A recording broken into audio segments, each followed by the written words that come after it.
అందరికీ నమస్తే అండి. బ్రహ్మర్షి పితామహ పత్రిజీ గారికి, వంశీ మాస్టర్ గారికి, ప్రవీణ మేడం గారికి ఆత్మ ప్రణామాలు. అలాగే ఆశ్రమ సదస్యులు, బుక్ రచయిత అయిన టార్కం సెల్డారియన్ గారికి ఆత్మ ప్రణామాలు. మీ అందరికీ కూడా వినడానికి వచ్చినందుకు నా కృతజ్ఞతలు ఫ్రెండ్స్. మనము 9th చాప్టర్ లాస్ట్ పేరా చదువుకోబోతున్నాము. నిన్న మనము లాస్ట్ చాప్టర్ లో అంటే ఈ చాప్టర్ లో లాస్ట్ రోజు చదువుకున్నది ఇప్పుడు కాకపోయినా మరుజన్మలోనైనా చేస్తాను. మీ మూఢత్వాలన్నింటినీ వదిలి అత్యున్నతమైన దైవత్వానికి మిమ్మల్ని మీరు అంకితం చేసుకుంటారు. నేనెవరు అన్నది ముఖ్యం కాదు. ఆ అత్యున్నత సేవ చేస్తే అది మీకు శాశ్వత ఆనందాన్ని ఇస్తుంది. ఇది లాస్ట్ పేరాక. ఈ రోజు కంటిన్యూషన్ వచ్చేసి మూడవ పాయింట్. శిక్షణ పదంలో చేయవలసిన మూడవ పని తనని తాను అనుభూతికంగా మానసికంగా సంపూర్ణం చేసుకొని తాను సంబంధించిన మార్మిక సమూహానికి తాను ఏమైనా అందించాలని గ్రహించి చేయడం. మరొకసారి చదువుతానక్క. శిక్షణ పదంలో చేయవలసిన మూడవ పని తనని తాను అనుభూతికంగా మానసికంగా సంపూర్ణం చేసుకొని తాను సంబంధించిన మార్మిక సమూహానికి తాను ఏమైనా అందించాలని గ్రహించి చెయ్యడం. తానేమి చెయ్యాలనుకుంది ఆ మార్మిక సమూహానికి ఏమైనా అందించాలని గ్రహించి చెయ్యడం. అంటే అక్కడ వాళ్ళకి ఏమి ఇవ్వాలో అది గ్రహించి చేయడం అనేది చేస్తారు వాళ్ళు. ఏది అవసరమో అది అందిస్తూ ఉంటారు.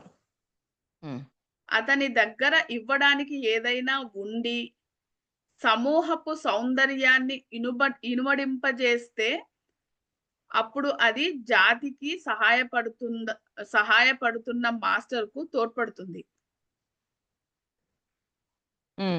అతని దగ్గర ఇవ్వడానికి ఏదైనా ఉండి సమూహపు సౌందర్యాన్ని ఇనుమడింపజేసే అప్పుడు అది జాతికి సహాయపడుతున్న మాస్టర్ కు తోడ్పడుతుంది. ఆ సమూహపు స్థాయిని పెంచుతుంది. అంటే అది ఇచ్చినప్పుడు ఆ సమూహ స్థాయి పెరుగుతుంది. మాస్టర్స్ యొక్క అంటే మాస్టర్స్ ఏ పని అయితే చేయించాలనుకున్నారో ఆ పని పూర్తవుతుంది. ఒక పని ఇవ్వాలి అనుకున్నారు ఆ సమూహంలో వాళ్ళకి, ఆ సమూహంలో వాళ్ళందరూ చేయటానికి రెడీగా ఉన్నారు. ఇక్కడ పని పూర్తవుతుంది. వాళ్ళు ఏ పని అయితే చెయ్యాలనుకున్నారు భూమి మీద అది పూర్తవుతుంది. ఇప్పుడు మనం అందరం ఉన్నాము, ఊరకే అటెండ్ అవుతున్నాం ఏంటి? ఇక్కడ ఒకరిని చెప్తున్నాం, ఒకరు వింటున్నాం, అన్నీ ఎందుకు జరుగుతున్నాయి? మన అందరినీ ఒక సమూహంగా ఉంచి మన సమూహానికి ఏ జ్ఞానం అయితే అవసరమో ఆ జ్ఞానాన్ని అందరికీ అందిస్తూ మాస్టర్స్ మనల్ని ముందుకు నడిపిస్తున్నారు. అర్థమైందా పాయింట్? అర్థమైందక్క. శిష్యుడు విధేయతతో పొందడం కోసమే. శిష్యుడు విధేయతతో పొందటం కోసమే. వారు నేర్చుకోవడానికి, విషయాలను చూడటానికి, ఎదగడానికి, ఏదిగానో మారడానికి సమావేశాలకు వస్తారు.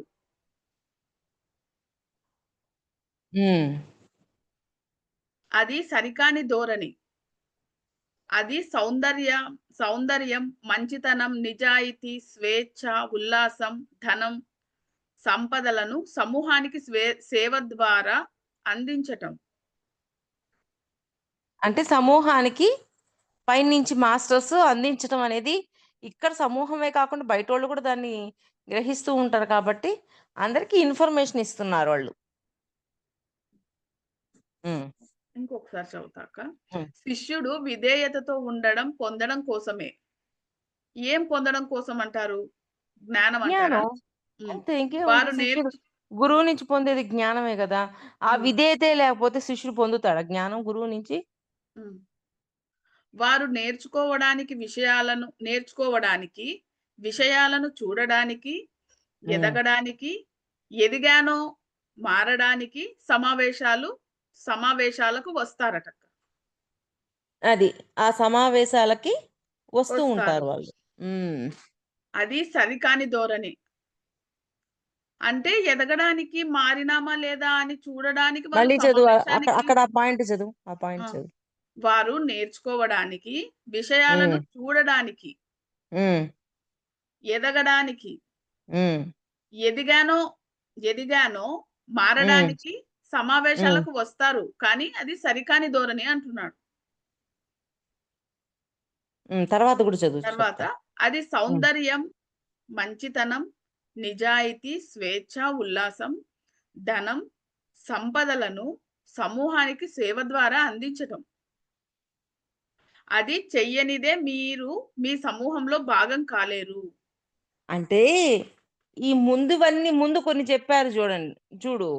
అవి ముఖ్యం కాదు. తర్వాత ఉన్నవి ముఖ్యం. హ్మ్. వీటి వల్ల సమూహంలోకెళ్ళగలుగుతావు. ముందు ఉన్న వాటి వల్ల సమూహంలోకి వెళ్ళలేవు. ఆ అవును. పాయింట్ చదువు. నీకు క్లారిటీ వస్తదిప్పుడు. అది సౌందర్యం, మంచితనం, ముందు నిజాయితీ కొంచెం ముందు. ఆ! హ్మ్. వారు ఇప్పుడు శిష్యుడు విధేయతతో ఉండడం, పొందడం కోసమే. వారు హ్మ్. నేర్చుకోవడానికి, విషయాలను చూడడానికి, ఎదగడానికి. హ్మ్. ఎదిగానో మారడానికి సమావేశాలకొస్తారు. హ్మ్. అది సరికాని ధోరణి. హ్మ్. అది అని వచ్చి అది సరికాని ధోరణిగా ఉండేటట్లు చేసుకుంటారు. హ్మ్. కానీ ఇవన్నీ తర్వాత సౌందర్యం ఇవన్నీ వచ్చినప్పుడు అవన్నీ సరిచేయబడతాయి అని. అర్థమైందా? అన్ అది సౌందర్యం, మంచితనం, నిజాయితీ, స్వేచ్ఛ, ఉల్లాసం, ధనం. హ్మ్. సంపదలను సమూహానికి సేవ ద్వారా అందించటం. హ్మ్. అది చెయ్యనిదే మీరు సమూహంలో భాగం కాలేరు ఆ! అంటున్నారు. అంటే ఇవన్నీ చెయ్యాలి అంటే ఇవన్నీ ఉన్నప్పుడే సమూహంలోకి అంటే తెలుసుకోవడం వేరు. ఆచరణలో పెట్టినప్పుడు నువ్వు సమూహంలోకెళ్ళగలుగుతావు అని క్లారిటీ ఇస్తున్నారాళ్ళు. హ్మ్. ఆయన క్లారిటీ ఇస్తున్నారు. పాయింట్ ఫస్ట్‌దేంది? ఇలా ఉండాలి అని అనుకోవడం సరికాదు. హ్మ్. సరిపోదని. ఇవన్నీ సౌందర్యం ఇవన్నీ ఎప్పుడైతే నువ్వు సాధించుకుంటావో, అప్పుడు నువ్వు సమూహంలో ఉండగలుగుతావు అంటున్నారు. ఇప్పుడు పాయింట్ ఆ! క్లారిటీ వచ్చిందా? మొత్తం చదువు వచ్చిందక్క. ఒకసారి. ఆ! శిష్యుడు విధేయతతో ఉండడం, పొందడం కోసమే. విధేయతతో ఉండడం, పొందడం హ్మ్. కోసమే. వారు హ్మ్. నేర్చుకోవడానికి, విషయాలను చూడటానికి, ఎదగడానికి, ఎదిగానో మారడానికి సమావేశాలకొస్తారు. హ్మ్. అది సరికాని ధోరణి. అంటే సరికాని ధోరణి అంటే జస్ట్ తెలుసుకోవడం వరకే. ఈ పనుల కోసం వచ్చానని తెలుసుకుంటే సరిపోదు అని. హ్మ్. అది ఒక్కటి ఉంటే సరికాని ధోరణి అంటున్నాడాయన. హ్మ్. పాయింట్ అర్థమైందా ఇప్పుడు? అర్థమైందక్క. అవి జస్టు థియరీ మాత్రమే. అది సౌందర్యం, మంచితనం, నిజాయితీ, స్వేచ్ఛ, ఉల్లాసం, ధన సంపదలను సమూహానికి సేవ ద్వారా అందించటం. అది హ్మ్. చెయ్యనిదే మీరు సమూహంలో భాగం కాలేరు. మీరు ఇచ్చే ఆ! దాని అది. ద్వారా మీ అభివృద్ధి చెందుతారు. ఆ! ఇచ్చేదాన్ని బట్టి మీరు సమూహంలో భాగమవుతారు. అభివృద్ధి చెందుతారు అని జెప్తున్నాడు. హ్మ్. ముందు చెప్పిన పాయింట్లనేవి ఈ పాయింట్లు నేర్చుకోవడానికి వచ్చాము అని తెలుసుకోవడంతో సరికాదు. దాన్ని ఆచరించి సౌందర్యం ఇవన్నీ చేసి సమూహంలో భాగంగా ఉండటం ద్వారా మీరదైపోతారు అని. అవును. హ్మ్. సరికాని తీసుకొ ధోరణి అన్నట్టు చెప్పాడాయన. హ్మ్. హ్మ్. అంటే, తీసుకునే హ్మ్. అంటే థియరీ వినగానే నేనయిపోయాను అని అనుకుంటే అది సరికాని ధోరణి. ఇప్పుడు మనం బుక్ చదువుకుంటున్నాం రోజు. బుక్ చదువుకుంటున్నా, వింటున్నాం. వినగానే అయిపోయింది అనుకోవడం సరికానిది. విన్నదాన్ని ఎప్పుడైతే ఆచరిస్తామో అది సరి అయినది అని. హ్మ్. తీసుకునే దాని ద్వారా కాదు. దీనినే క్రీస్తు ప్రాపంచిక దృష్టిలో వివేకులు, అవివేకులుగా పరిగణించబడతారు అంటాడు. హ్మ్. మనం అవివేకులం, మూర్ఖులమని అంటున్నారు. అంతే. మానవ జీవితం ఎంతో దయనీయం. ఎక్కువ ధనంలోనే గొప్పతనం ఉందని భావిస్తారు. హ్మ్. మనం అందరినీ కూడా ముందో, వెనకో నిందిస్తారు. మనందరిని కూడా ముందో, వెనకో నిందిస్తారు. దానిని కెన్నడి ఎంతో అందంగా చెప్తారు. కెన్నడి అతను ఎంతో అందంగా చెప్పారు. నీ దేశం నీకు ఏం చేస్తుందో కాదు, నీ దేశానికి నువ్వు ఏం చెయ్యగలవో చూడు అని. హ్మ్. ఏ మీ దేశం నీకేం చేస్తుందని చూడడం కాదు. నువ్వు దేశానికి ఏం చెయ్యాలో అది జూడు. అని అంటారు భవిష్ కదా! హ్మ్. ఎదుట వాడి నుంచి పొందటం అనేది కాదు. నువ్వు ఏమి ఇవ్వగలుగుతున్నావో, నువ్వు ఏం చేయగలుగుతున్నావో గమనించుకో అంటారు కదా! అది. అవును. హ్మ్. భవిష్యత్తు మీద నమ్మకం ఉంటే మనం గొప్ప పనులు చేసే సాహసం చెయ్యగలం. హ్మ్. ఈ రోజుతో 9థ్ చాప్టర్ కంప్లీట్ అయింది మాస్టర్స్. 10థ్ చాప్టర్ స్టార్ట్ చేయబోతున్నాను. హ్మ్. శిష్యరికం 10థ్ చాప్టర్. ఈ ఓకే. రెండవ హ్మ్. ఈ రెండవ కాలం శిష్యరికంగా ఉన్న కాలం. మనిషి జీవిత కాలాలన్నింటిలోనూ ఎంతో క్లిష్టమైన కాలం. ఇది అనేక విధాలుగా సంభవిస్తోంది. అతను ఖచ్చితంగా ఒక మాస్టర్ యొక్క సమూహంలో ఉండి, ఆయన ఆరాలోనే ఎప్పుడూ ఆయన చైతన్యంలోనే ఉంటాడు. దానివల్ల, దానివల్ల ఉన్న ఒక ప్రకంపనను స్థిరంగా నిలిపి ఉంచుకుంటాడు. దాని ప్రభావాలేమిటో చూద్దాం. మళ్ళీ చదువుతానక్క. ఈ రెండవ కాలంలో శిష్యరికంగా ఉన్న కాలం మనిషి జీవిత కాలాలన్నింటిలోనూ ఎంతో క్లిష్టమైన కాలమంటక్క. హ్మ్. మనిషి జీవిత కాలాలన్నింటిలో ఎంతో క్లిష్టమైన కాలం. హ్మ్. రెండవ ఈ కాలం 2 అనేది. కాల ఈ హ్మ్. 2 కాలాలు. హ్మ్. హ్మ్. ఇది గురువుగా అనేక ఉండే కాలము, శిష్యుడిగా ఉండే కాలం ఏదైనా సరే హ్మ్. క్లిష్టమే. క్లిష్టమైనవి. గురువుకేమి ఉండదని అనుకుంటాం. గురువుకి ఉంటాయి, శిష్యుడికి ఉంటాయి. ఇది అనేక విధాలుగా సంభవిస్తుందటక్క. హ్మ్. అతను ఖచ్చితంగా ఒక మాస్టర్ యొక్క సమూహంలో ఉండి, ఆయన ఆరాలోనే ఎల్లప్పుడూ ఆయన చైతన్యంలోనే ఉంటాడు శిష్యుడు. హ్మ్. దానివల్ల ఉన్న ఒక్క ప్రకంపనను స్థిరంగా నిలిపి ఉంచుకుంటాడు. దాని హ్మ్. ప్రభావాలేమిటో చూద్దాం. హ్మ్. ఉన్నత ప్రకంపనను స్థిరంగా నిలిపి ఉంచుకోవటానికి 2 రకాలుగా వివరించుకోవచ్చు. ఒకటేమో మాస్టర్ తన ఆరా ప్రకంపనతో సృష్టి యొక్క ప్రకంపనను అతను స్వీకరించగలిగినంత వరకు పెంచటం. ఓహ్! హుహు. అది మాస్టరు తన ఆహారాన్ని సృష్టి యొక్క ప్రకంపనలని ఎంతవరకు తీసుకోగలదో అంతవరకు తీసుకోగలగటం. అంతేనా? తీసుకోగలం. హ్మ్. హ్మ్. అంతే అక్క. అది శిష్యులు ఎక్కువ గ్రహించేటట్లు, సున్నితత్వంతో స్థిరంగా ఆధ్యాత్మిక సేవ చేసేటట్లు చేస్తుంది. భలే! హ్మ్. అది శిష్యులు ఎక్కువ గ్రహించేటట్లు, సున్నితత్వంతో స్థిరంగా ఆధ్యాత్మిక సేవ చేసేటట్లు చేస్తుంది. కానీ తరచూ ప్రాపంచిక సమస్యలు, ఒత్తిడులు అతన్ని సాధారణ స్థాయికి తెస్తాయి. హ్మ్. రెండవది పారాగ్రాఫ్ చదివి మళ్ళీ చదువు. ఆ ఒకటి మళ్ళీ పూర్తిగా చదువు. ఆ! అంటే పైనుంచి చదవమంటారక్క? ఆ! ఒకటో పాయింటు. ఆ! హ్మ్. హ్మ్. అతను ఖచ్చితంగా ఒక మాస్టర్ యొక్క సమూహంలో ఉండి, ఆయన ఆరాలో ఎప్పుడూ ఆయన చైతన్యంలోనే ఉంటాడు. దానివల్ల ఉన్న ఒక ప్రకంపన స్థిరంగా నిలిపి ఉంటాడు. దాని ప్రభావాలేమిటో చూద్దాం. ఉన్న ప్రకంపనను స్థిరంగా నిలిపి ఉంచుకోవటానికి 2 రకాలుగా చెప్పుకోవచ్చు. ఒకటేమో 2 ఒకటేమో మాస్టర్ తన ఆరా ప్రకంపనతో సృష్టి యొక్క ప్రకంపనను అతను స్వీకరించగలిగినంత వరకు పెంచటం. హ్మ్. అది శిష్యులు ఎక్కువ గ్రహించేటట్లు, సున్నితత్వంతో స్థిరంగా ఆధ్యాత్మిక సేవ చేసేటట్లు చేయడం. అంటే గురువు యొక్క ప్రకంపనలని శిష్యుడు స్వీకరించి, అతను ఆ ప్రకంపనలు నిలుపుకునే విధంగా ఎదగటం, ఆధ్యాత్మికంగా ఎదగటం అనేది చెయ్యాలి. గురువు యొక్క ప్రకంపనలు, విశ్వం యొక్క ప్రకంపనల నుంచి ఆ గురువు ఎంత తీసుకోగలడో అంత ప్రకంపనాలను తీసుకుంటాడు. ప్రకంపనలు తీసుకొని గురువు ఏం చేస్తున్నాడు? శిష్యుడికి అందిస్తున్నాడు.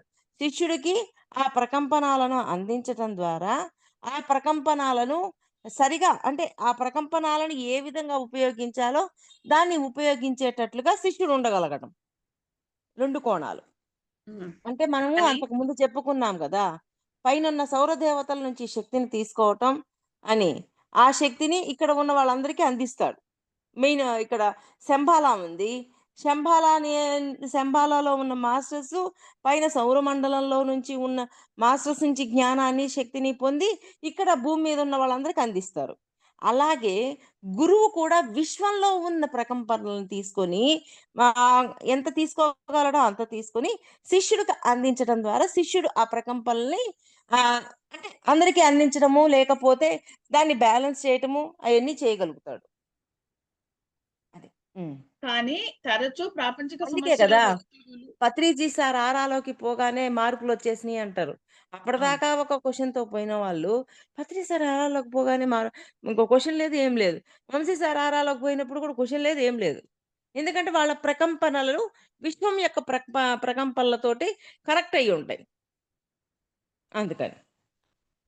కానీ తరచూ ప్రాపంచిక సమస్యలు, ఒత్తిడులు అతన్ని సాధారణ స్థాయికి తెస్తాయి. ప్రాపంచిక సమస్యలు, ఒత్తిళ్ళు సాధారణ స్థాయికి తీసుకొచ్చేస్తాయి. ఇది మొదటిది అక్క. రెండవది, హ్మ్. మీరు ఒక గొప్ప నిర్ణయం తీసుకున్నప్పుడు మీ ప్రకంపనను పెంచుకోవడం. ఇది రెండవది. మీరు ఒక గొప్ప నిర్ణయం తీసుకున్నప్పుడు మీ ప్రకంపనను పెంచుకోవడం. హ్మ్. మీరు పారవస్యంతో, ప్రేమతో గొప్ప సేవకుడిగా మారాలని నిర్ణయించుకుంటారు.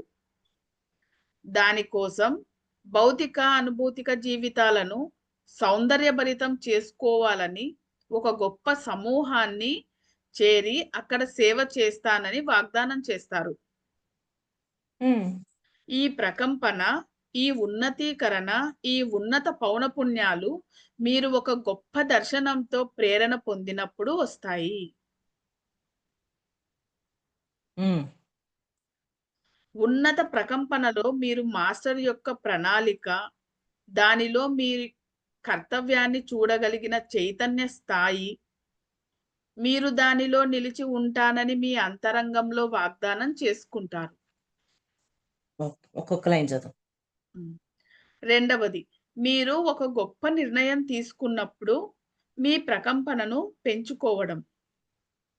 గొప్ప నిర్ణయం తీసుకోవడంతో ప్రకంపనల్ని పెంచు పెంచుకుంటాం. ఎందుకని ఇప్పుడు ఒక సేవ చెయ్యాలి అని అనుకున్నాం. ఆ సేవ ఎప్పుడైతే చెయ్యాలని అనుకుంటామో, మనలో ఉన్న ప్రకంపనాలు మారిపోతాయి. ఎందుకని అది ఉన్నతంగా ఎదిగేటట్లు ఉండే ఒక మంచి నిర్ణయము కాబట్టి మన ప్రకంపనలు మారిపోతాయి. అంటే మన ప్రకంపనలు పెరగటానికి, తగ్గటానికి కారణం ఎవరు? మనం. మనమే. హ్మ్. మనం తీసుకునే ఉన్నత నిర్ణయాలను బట్టి, మనం తీసుకునే ఉన్నతమైన వాటిని బట్టి మన ప్రకంపనలు మారిపోతూ ఉంటాయి. మీరు పారవస్యంతో, ప్రేమతో గొప్ప సేవకుడిగా మారాలని నిర్ణయించుకుంటారు. హ్మ్. దానికోసం భౌతిక, అనుభూతిక జీవితాలను సౌందర్యభరితం చేసుకోవాలనుకొని ఒక గొప్ప సమూహానికి చేరి అక్కడ సేవ చేస్తానని వాగ్దానం చేస్తారు. మళ్ళీ చదవాలేనమ్మా. మీరు పారవస్యంతో, ప్రేమతో గొప్ప సేవకుడిగా మారాలని నిర్ణయించుకుంటారు. హ్మ్. హ్మ్. తర్వాత దానికోసం భౌతిక, అనుభూతిక జీవితాలను సౌందర్యభరితం చేసుకోవాలని ఒక గొప్ప సమూహానికి చేరి అక్కడ సేవ చేస్తానని వాగ్దానం చేస్తారు. అది. అంటే ఆ నిర్ణయం తీసుకోగానే సరిపోలా. ఆ పని చేయటానికి అక్కడికి వెళ్లి ఆ పని చెయ్యాలని నిర్ణయించుకుంటారు. హ్మ్. ఈ ప్రకంపన, ఈ అంటే ఆ ప్ర ఉన్నతి ఆ నిర్ణయాన్ని ఆచరణలో పెడతారు అని. హ్మ్. హ్మ్. ఈ ప్రకంపన, ఈ ఉన్నతీకరణ, ఈ ఉన్నత పౌనపుణ్యాలు మీరు ఒక గొప్ప దర్శనంతో ప్రేరణ పొందినప్పుడు వస్తాయి. ఇవన్నీ ఎలా వస్తాయి? ఆహ్! ఒక ఎంత గొప్ప అద్భుతమైన దర్శనం పాయింట్ అసలు. గొప్ప దర్శనం. ఇప్పుడు వెంకటేశ్వర స్వామిని చూసాం. విష్ణుమూర్తిని చూసాం. చూసిన దర్శనంతోటి వాళ్ళ నుంచి కొన్ని ప్రకంపనాలు మనకు అందజేయబడతాయి. ఆటోమేటిక్‌గా సహజంగా జరగొచ్చు అని నాకనిపిచ్చిందిక్కడ. దాని ద్వారా మనం ఇక్కడికొచ్చాక మళ్ళీ ఆచరణలో పెట్టాలి. ప్రకంపనాలు అంటే వాళ్ళ నుంచి జ్ఞానం అని. ఉన్నత ప్రకంపనలో మీరు మాస్టర్ యొక్క ప్రణాళిక, హ్మ్. దానిలో మీ కర్తవ్యాన్ని చూడగలిగిన చైతన్య స్థాయి, మీరు దానిలో నిలిచి ఉంటానని మీ అంతరంగంలో వాగ్దానం చేసుకుంటారు. అని. అది చాలా కష్టమని అంటున్నారక్క. 2, 3 గంటలు తరువాత మీరు వ్యక్తిత్వ స్థాయికి దిగిపోయి, భౌతిక స్థాయిలో వంచన, నింద, ప్రతికూలత, హానికర చర్యలకు పడిపోతారు. ఆ ప్రకంపనలను నిలుపుకోలేరు. హ్మ్. హ్మ్. మళ్ళీ చదవమంటారా? మళ్ళీ చదువు. హ్మ్. ఉన్నత ప్రకంపనలో మీరు మాస్టర్ యొక్క ప్రణాళిక, దానిలో మీ కర్తవ్యాన్ని చూడగలిగిన చైతన్య స్థాయి, హ్మ్. మీరు హ్మ్. దానిలో నిలిచి ఉంటానని మీరు అంతరంగంలో వాగ్దానం చేసుకుంటారు. అంటే అంతరంగంలో వాగ్దానం చేసుకుంటాం. అక్కడి నుంచి వచ్చిన కొన్నిటిని గ్రహించటం ద్వారా మన అంతరంగంలో ఇలాంటి పని చెయ్యాలి భూమి మీద అని మనకి మనమే వాగ్దానం చేసుకున్నాం. కానీ అది చాలా కష్టం అని హ్మ్. ఇక్కడ చెప్తున్నారు. 2, 3 కష్టము గంటల కానీ తర్వాత అది అది జరుగుద్ది కానీ కష్టం. హ్మ్. హ్మ్. 2, 3 గంటల తర్వాత మీ వ్యక్తిత్వ స్థాయికి దిగిపోయి అంటే అంతవరకు ఆహ్, ఉ దేవుని దర్శనపు ఆ ఉన్నత ప్రకంపన స్థాయిలో ఉన్నప్పుడేమో నేను అది చేస్తానని, ఇది చేస్తానని మనం లోపల వాగ్దానం చేసుకొని, తర్వాత హ్మ్. 2, 3 గంటలయిపోయినాక మీ హ్మ్. వ్యక్తిత్వ స్థాయికి అప్పుడు ఆ ప్రకంపన నుండి దిగి కిందికి వస్తాము. ఆ స్థాయికి దిగిపోయి భౌతిక స్థాయి లో వంచన, నింద, ప్రతికూలత, హానికర చర్యలలో పడిపోతారు. ఆ హ్మ్. ప్రకంపనలను నిలుపుకోలేరు. ఆ! గొప్ప దర్శనాలు జరగటము అనేది గొప్ప కాదు. గొప్ప కాదు. దాన్నిక గుర్తుందా? టార్కం అవునక్క. గారు ముందంటారు. గొప్ప దర్శనం జరగడం గొప్ప కాదు. ఆ గొప్ప దర్శనంలో మీరేం పొందారో దాన్ని ఇక్కడికి తీసుకొచ్చి నిలుపు ఇంప్లిమెంట్ చేయడము గొప్ప. అంటే ఆ దర్శనాలు, ఈ దర్శనాలు జరుగుతున్నాయని సంతోషపడిపోకూడదు. ఆ ప్రకంపనలలో మనం ఇక్కడ ఏం చేయాలన్నది తెలుసుకోవాలంటారు. అది. నేను ధ్యానం చేయబోతున్నాను అనుకుంటూ అది చేస్తారు. నేను మానవాళి మొత్తానికి ఏమైనా చేస్తాను. నేను ప్రజలను క్షమిస్తాను అనుకుంటే దాన్ని మీరు చేస్తారు కానీ, మళ్ళీ ఏదైనా జరిగితే మీరు చెయ్యరు. అంటే క్షమించడం అనేది మీరనుకోవడమే గానీ, ఇది హ్మ్. మళ్ళీ మారిపోతుంది అని జెప్తున్నా. అంటే అంత తేలికేం గాదు క్షమించటం అనేది. హ్మ్. మీరు ఉన్నత ప్రకంపనలు నిలిపి ఉంచుకుంటే, మీ ప్రేరణను విజయాల స్థాయికి స్థిరంగా ఉంచుకున్నట్లు. ఆహా! ఏదైనా వాగ్దానం చేసి నిలబెట్టుకోకపోతే దిగజారిపోతారు. అది. హ్మ్. ఉన్నత ప్రకంపనలో మాస్టర్ మనల్ని పరీక్షిస్తారు. అనేక విషయాలు ఎదురై నిర్ణయాలను బలహీనం చేస్తాయి. మీరు పడిపోతారు. హ్మ్. మిమ్మల్ని ఒక మాస్టర్ అంగీకరించే ముందు మీరు ఆయన ఆరాలో ప్రవేశిస్తే ఆయన మీ స్థిరత్వాన్ని పరీక్ష పెడతారు. అప్పుడు మీరు దానికి ప్రతిచర్యను అనుభవిస్తారు. హ్మ్.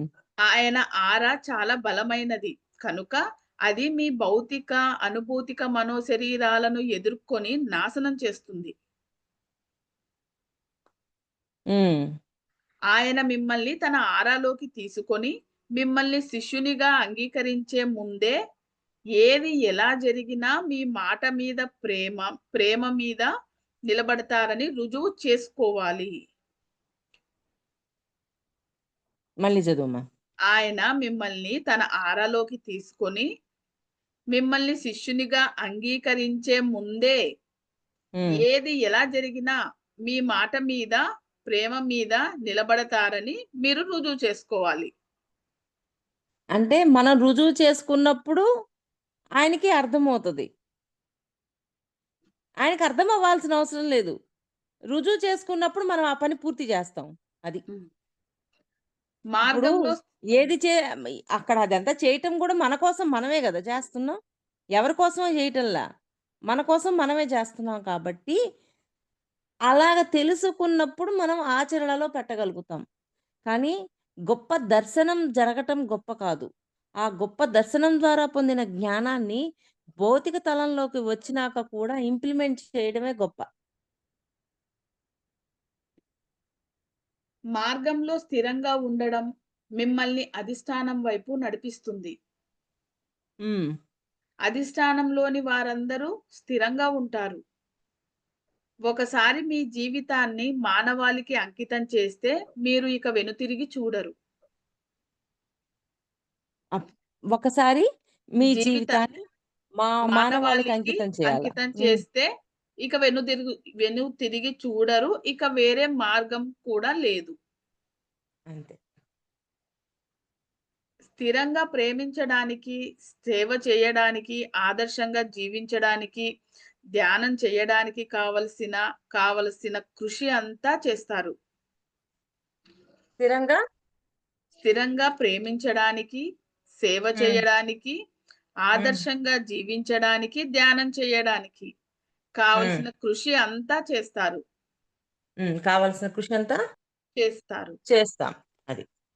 స్థిరత్వంలో ఏం సంభవిస్తుంది? మీ హ్మ్. భౌతిక, అనుభూతిక, మానసిక, సాంఘిక, అంతర్గత విరోధాలన్నీ అధిగమించారని రుజువు చేస్తుంది. హ్మ్. రెండవది, మీరు మీ విలువల కోసం నిలబడతారు. దిగజారరు. హ్మ్. మూడవది, మీ మానసిక లేదా ఆధ్యాత్మిక తలాలలో ఎగుడు దిగుళ్ళు ఉండవు. దీనివల్ల అన్ అంటే ఎగుడు దిగుళ్ళు లేకపోవడం అంటే ఏంటి? మాస్టర్స్ నుంచి ఏ సందేశం అయితే తీసుకున్నామో, ఆ సందేశాన్ని తిరిగి ఇక్కడ ఇంప్లిమెంట్ చేసినప్పుడు ఎగుడు దిగుళ్ళుండవు. ఇప్పుడు ఆ దర్శనంలో ఆయన దగ్గర నుంచి జ్ఞానం పొందాం. ఆ జ్ఞానాన్ని తెచ్చి ఇక్కడ ఇంప్లిమెంట్ చేశామనుకో ఎగుడు దిగుళ్ళుండవు. అక్కడ పొందాం, ఇక్కడ ఇంప్లిమెంట్ చేయలేదు అంటే ఎగుడు దిగుళ్ళున్నట్టే గదా! ఈక్వల్‌గా లేదు గదా! అది. అట్లా దాని ఈక్వల్‌గా ఉండేటట్లుగా మనల్ని మనం కాపాడుకుంటూ, మనల్ని మనం ముందుకు నడిపించుకోవాలి. అది. దానివల్ల మీ మాస్టర్ విశ్వశ్రేయస్సు కోసం చేస్తున్న పనులలో నిరోధాలు ఏర్పడవు. హ్మ్. అంటే విశ్వ శ్రేయస్సు కోసం చేస్తున్న పనుల్లో ఇప్పుడు నిరో మాస్టర్స్ పైనుంచి మనందరికీ పనులు అప్పచెప్తున్నారు. ఈ పనులన్నీ కూడా విశ్వం యొక్క శ్రేయస్సు కోసం మనకు ఒక్కొక్కటి అప్పజెప్పారు. కానీ ఈ పనులన్నీ చేయటానికి వెనక మన ప్రాయశ్చిత్తం ఎందుకొచ్చింది అంటే, గతంలో చేసిన మన బొక్కలే. అయి బుడ్చుకోవడం కోసం ఇప్పుడు ఇటువంటి పరిస్థితి తెచ్చుకున్నాం. ఇటువంటి పని, ఇటువంటి సేవ తెచ్చుకున్నాం. ఆ క్లారిటీ మనం మిస్ అవ్వకూడదు. మనలో ఆ అవగాహన అనేది కోల్పోకూడదు. అది. మనం ఈ విషయాలను నేర్చుకొని, వాస్తవీకరించి చిన్నపిల్లల వలె మిగిలి ఉండాలని నా కోరిక. హ్మ్. ఈ ప్రకంపనను ఎల్లప్పుడూ నిలిపి ఉంచుకోవడం కష్టం. తరచుగా అది మనిషి ప్రకృతిలో నిలిచి ఉన్న వాటన్నింటినీ గాఢతరం చేసి ప్రదర్శించాలని కుతూహలం కల్పిస్తుంది. హ్మ్. మీలో ఉన్నత ప్రకంపనకు వ్యతిరేకంగా ఉన్నవన్నీ హఠాత్తుగా పైకి వచ్చి మిమ్మల్ని అన్ని వైపుల నుంచి చుట్టుముడతాయి. ఒక రకంగా చుట్టుముట్టవవి. ఒకేసారొచ్చి చుట్టుముడతాయి. హ్మ్. ఎందుకిలా జరుగుతోంది అని మీరు ఆశ్చర్యపోతారు. హ్మ్. మీరు స్థిరత్వాన్ని సృష్టించబోతున్నారు కనుక, ఉత్తీర్ణత పొందబోతున్నారు కనుక అది సంభవిస్తుంది. అంతే. దీనికి రుజువు మీ ఆలోచనలు, విలువలు, అనుభూతిక ధోరణులు, భౌతిక పరిస్థితులలో ప్రతిచర్యలు పెరగడం. హ్మ్. మీ చుట్టూతా తుఫాను పెరగడానికి కారణం మీరు పరీక్షించబడటం. కొన్నిసార్లు మీరు అన్నీ ఊరికే జరుగుతున్నాయి అనుకుంటారు. కానీ జీవితం మిమ్మల్ని క్షణం పరిశీలిస్తూ, ఈ క్లిష్ట సందర్భాలలో ఎలా ఉంటారో చూస్తూ ఉంటుంది. హ్మ్. అయినా ఏ మనిషైనా ఈ ఉత్పాతం ఫలితంగా వచ్చే శక్తిని నిలిపి ఉంచుకోవాలంటే, మొదటి దశల్లోనే ఆయన ఆ సామర్థ్యాన్ని ప్రదర్శించి చూపాలి. హ్మ్. అంతవరకు ఆపి ఒక్కసారి మళ్ళీ చదువు.